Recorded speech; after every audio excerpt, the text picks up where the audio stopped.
안녕하세요. 반갑습니다. 오늘 하루도 걸림없고 뜻보다 더 훌륭한 보람이 가득한 행복한 날이 되기를 축원합니다.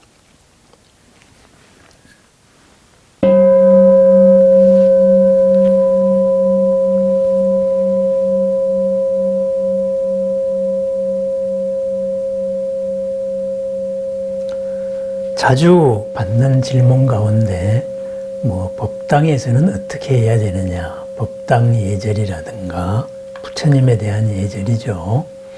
또 이제 경을 읽을 때 어떻게 해야 되느냐, 또 법회를 할 때 어떻게 해야 되느냐, 기도를 할 때 어떤 절차를 밟아야만 되느냐, 사경을 할 때, 경을 옮겨 쓸 때에도 어떤 절차와 어떤 순서로 해야 되느냐, 이런 질문을 잘 받습니다. 그러한 질문에 담긴 그 소중한 마음이 참 고맙습니다. 부처님을 함부로 대할 수도 없고 경전들을 쉽게 대할 수도 없는데, 이 소중한 것을, 소중한 인연을 어떻게 만들어 나가야 될 것이냐, 그 형식에 대해서 묻습니다. 그렇습니다.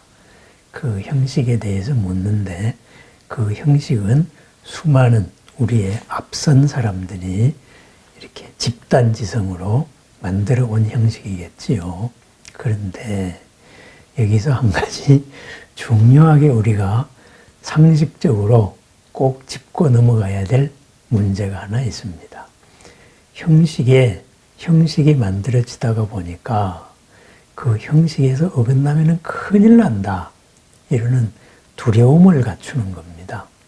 부처님께 기도했는데 이러한 형식을 하나 안 지켰으니까 그 기도 말짱 헛거다. 사경을 했는데 이러한 절차를 안 밟았기 때문에 사경을 한 의미가 없다. 기타 등등 이러는, 항상 이제 형식을 너무 또 강조하는 이런 것이 있습니다. 그래서 그러한 형식과 이 내용에 대한 문제에서 제가 항상 말씀드리는 것은, 부처님은 삐돌이가 아닙니다. 그리고 부처님은 뒤끝 장렬 대왕도 아닙니다. 부처님은 오로지 사랑의 님입니다. 그러면은 그러한 부처님으로 향해 가는 존재들, 보살님들, 그리고 우리와 같은 도반인 신중님들 또한 삐돌이도 아니고, 뒤끝 장렬한 그런 대왕들도 아니다, 이겁니다. 우리의 모든 부처님이나 보살님이나 신중님들은 사랑의 님입니다.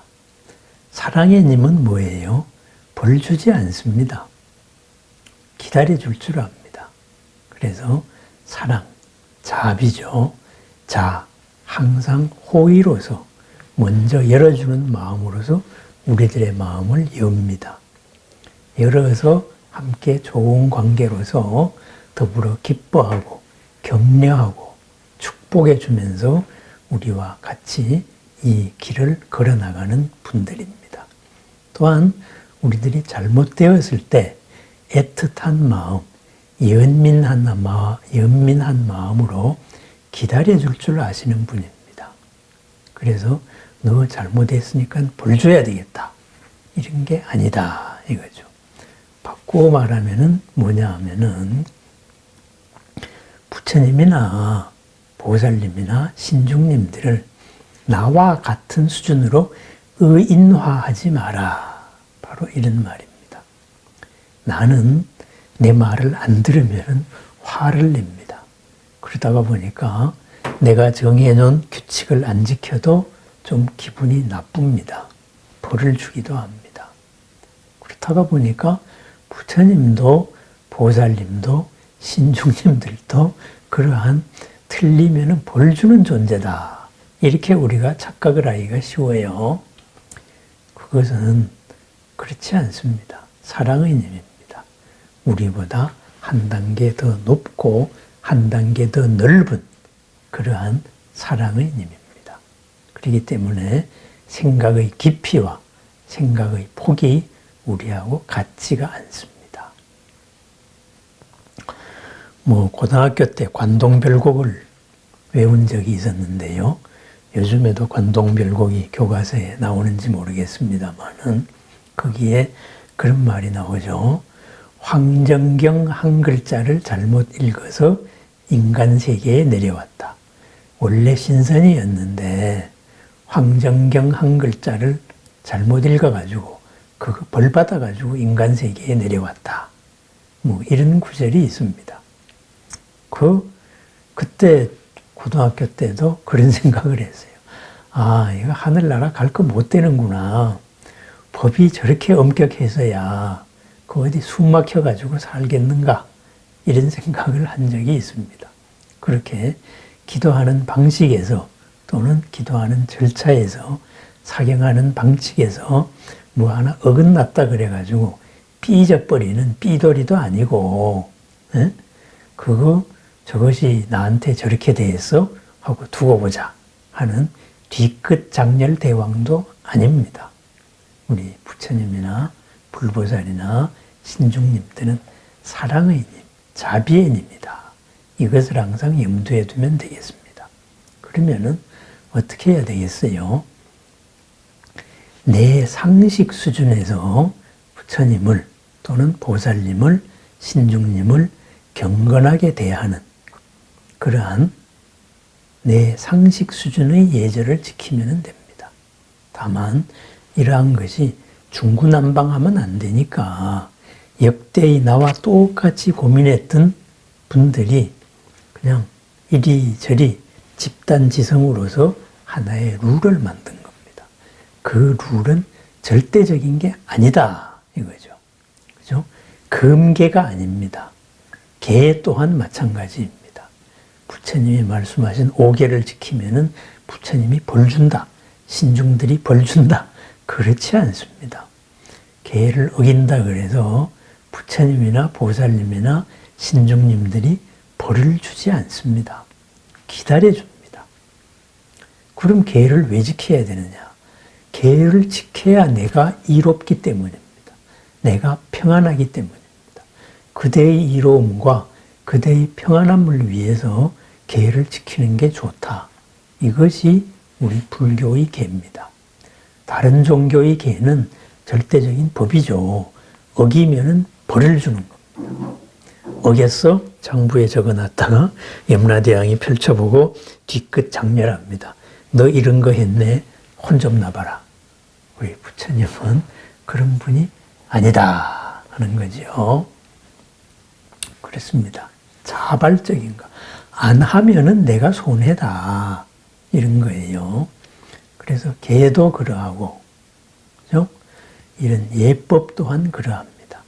예법은 여러 사람이 집단지성으로 만든 거니까 그것을 따라서 대중이 같이 하면은 좋습니다. 그럼 혼자 할 때 어떻게 해야 되느냐? 혼자 할 때는 그러한 것을 따라서 해도 좋고 아니면은 내 상식에서 내 문화적으로 경건하게 하는 방식, 이 방식으로 주변을 잡대지 않게 하고 그렇게 부처님과 대화를 하면 됩니다. 부처님과 나와의 소통, 그것이 기도입니다. 그러한 기도를 통하여서 진솔한 마음과 마음으로서 만나서 내 거울 속의 부처님이 부처님 거울 속의 나와 함께 하나 되어 만나는 것이 기도입니다. 그럼 사경은 무엇일까요? 부처님의 말씀을 적어 놓은 것이 경전입니다.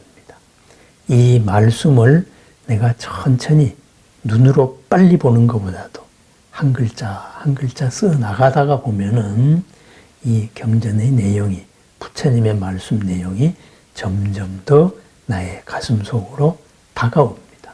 나의 것이 됩니다. 그래서 사경도 또한 많이 쓴다, 빨리 쓴다.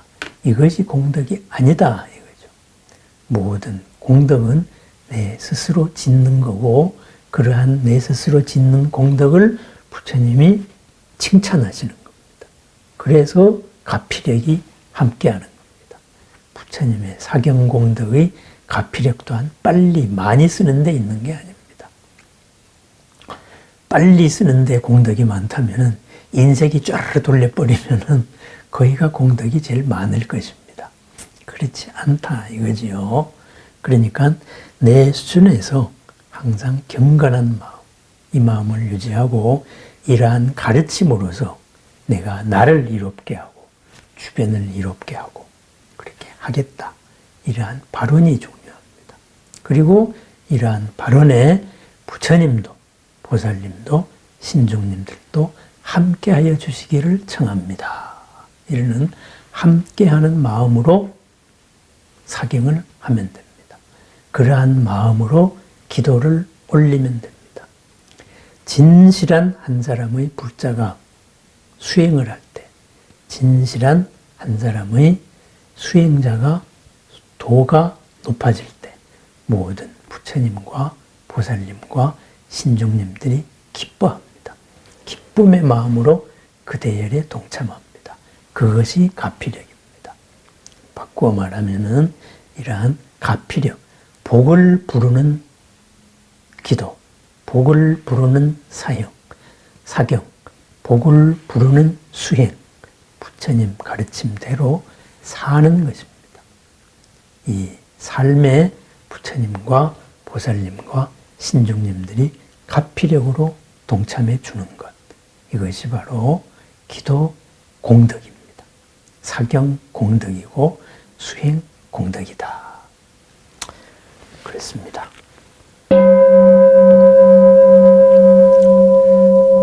부처님은 삐돌이가 아닙니다. 보살님도 신중님도 삐돌이들이 아닙니다. 또한 뒤끝 장렬 마왕들도 아닙니다. 언제나 우리를 연민하고 사랑하는 사랑의 님입니다. 자비의 님입니다.